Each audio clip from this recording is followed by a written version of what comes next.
So, Alec, what is CoachAlec.com all about? CoachAlec.com is my website for my coaching practice. I coach business professionals in their 30s and 40s. And right now, as presently constituted, it's more of a life coaching website, but very soon it's going to be focused on my business coaching and helping business professionals who are in their 30s and 40s grow their businesses, fix their businesses if they have problems, and make more money. Now, you were an attorney, so you quit the practice of law to go into life coaching and business coaching. Why? It was my dream. It's always been my dream, and I've always been good at it.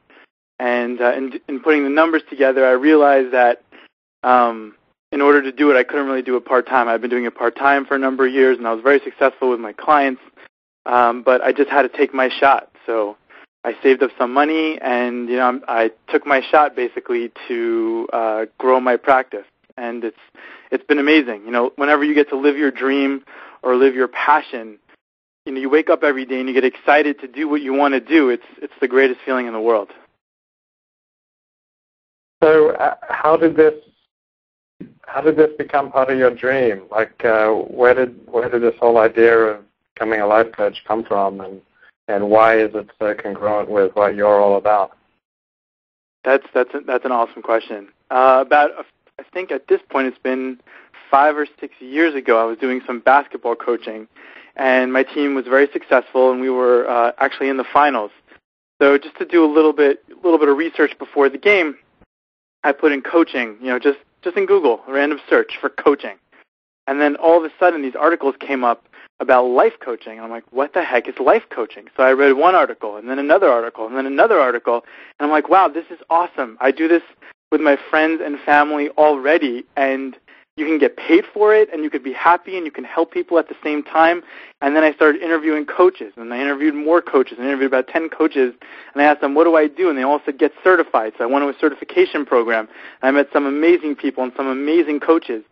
And as time just went on, I realized, and the more people I coached and the more people I helped, and just talking to people and giving them that positivity and excitement, I just knew that this is just what I want to do. I mean, with my clients now, when I get off the phone with them, there, for me, is no greater feeling in the world, because I know that their day is much brighter, and not just that, their future is much brighter because of me, and it just makes me feel great, and I'm so happy to do this. Is there anything in common that you end up doing with different clients, or is it always different with each individual? That's another great question. I think the first thing to do with any client, and this is the most important, my coach now says to me, clarity is power. And that is key. A lot of times when people are trying to build their businesses, they don't have a good picture in their minds of what it is they want to do. So if you're ever going to buy a house or you're going to build a house, you wouldn't just walk to the lot and say, I want to put a couple beams there. Yeah, that's a good idea, and that should be. You wouldn't do that. You'd go to an architect. You'd imagine it. You dream it, and then you start creating the plans to construct whatever it is that you were doing. But so many of us, like whenever we just start our businesses, we just go right in. We don't really plan and execute. And the key to doing all of that, the key to being successful, is planning. The key to any of it is, and in that planning, you want to get clear.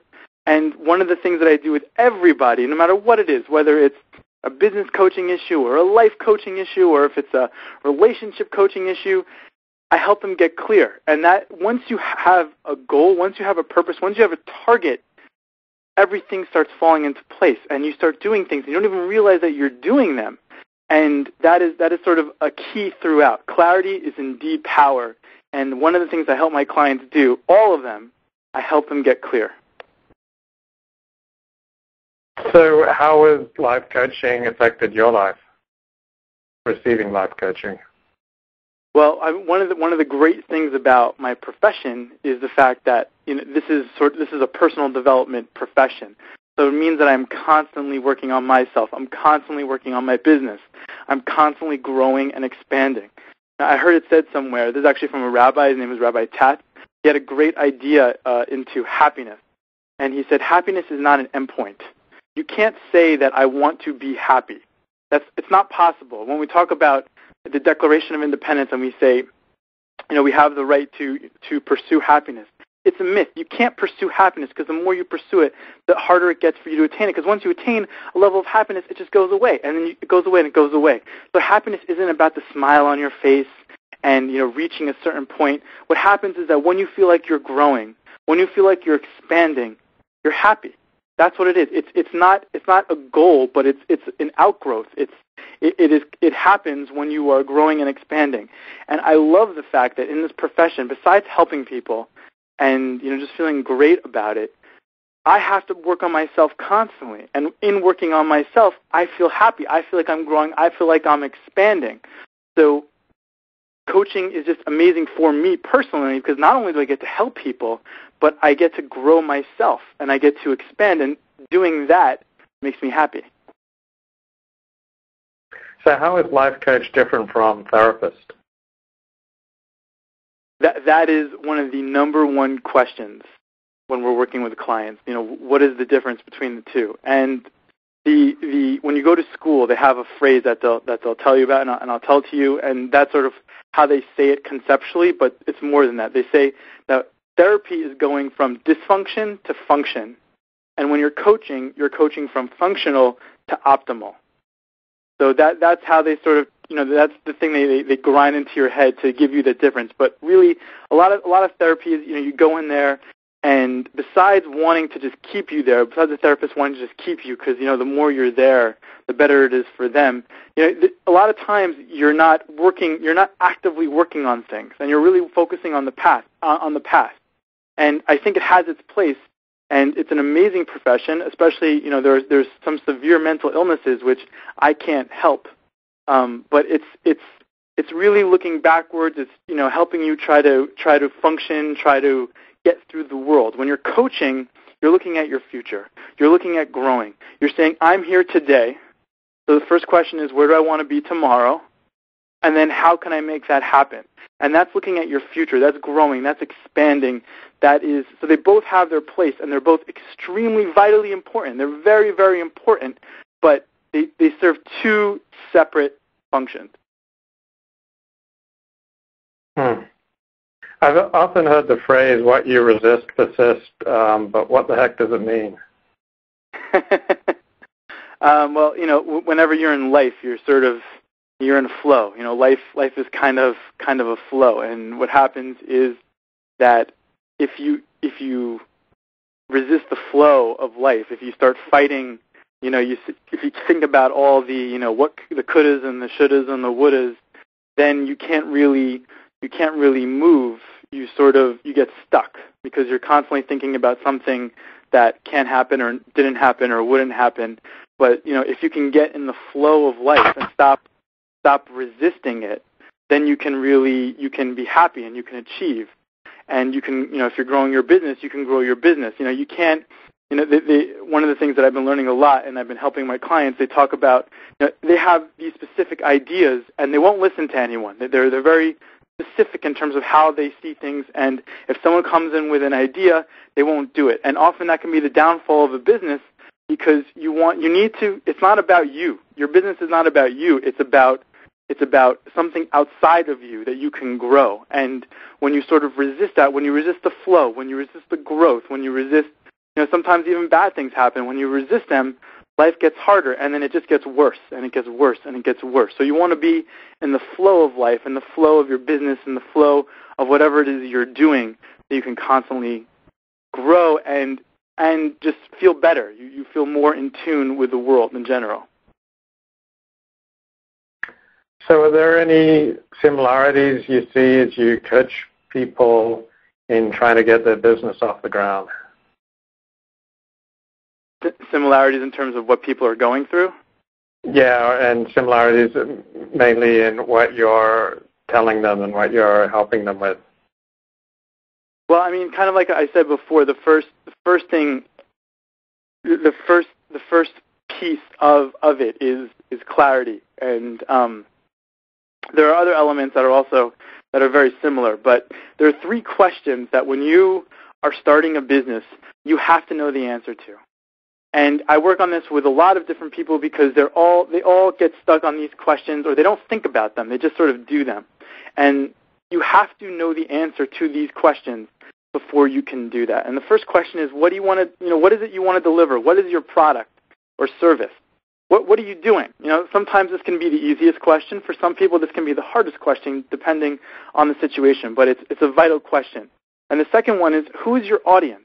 Because don't think about it from your perspective. Everything that you do in creating your business has to be from the perspective of someone else, of your customer, of your ideal customer or client.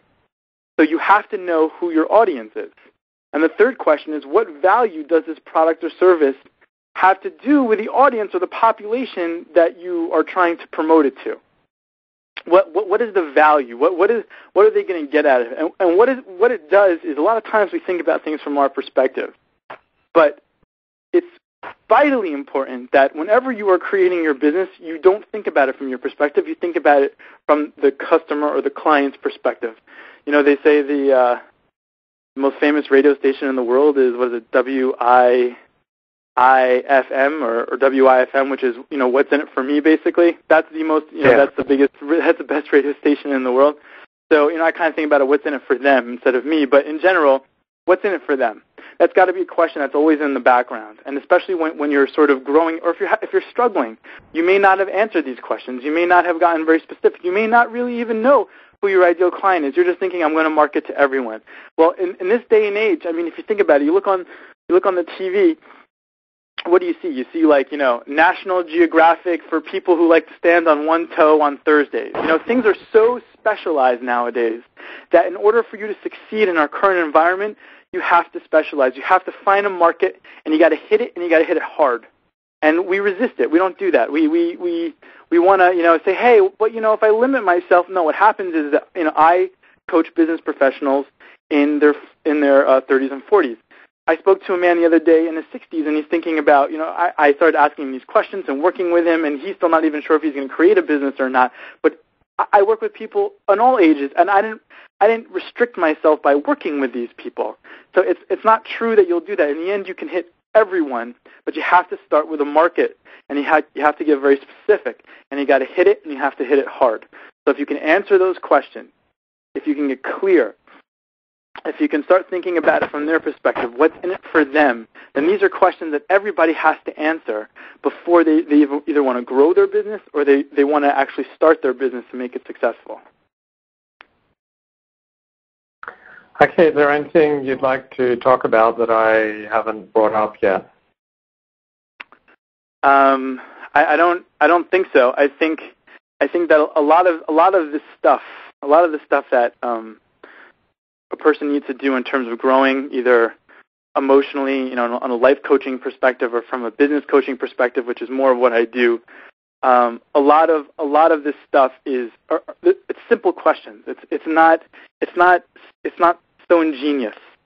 I heard it said recently that there's between 6 and 8, for whatever it is that's in your life, there's between 6 and 8 things that make 90% of the difference.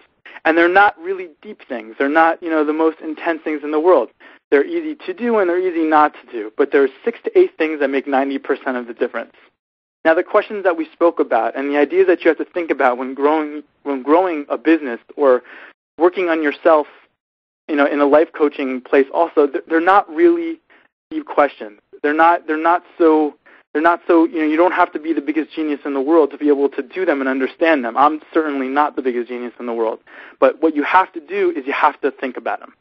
You have to think about them, even if they're the most simple questions in the world, even if, you have to think, and not just think about them, you have to think about them, and you have to take a pen and you have to write them down, and you have to talk to people about it. And we're not talking about the deepest things in the world. But if you start to understand that the things that growing a business, doing these things, it doesn't take a genius to do it. A lot of the C students are the best businessmen in the country, best businessmen and women in the country. But it's really about thinking about it, about writing it down, having a vision, and talking to people. And if you do that, the more you do that, even though it's so simple, just do it. And if you do it, you'll be happier, your business will expand, and you'll grow.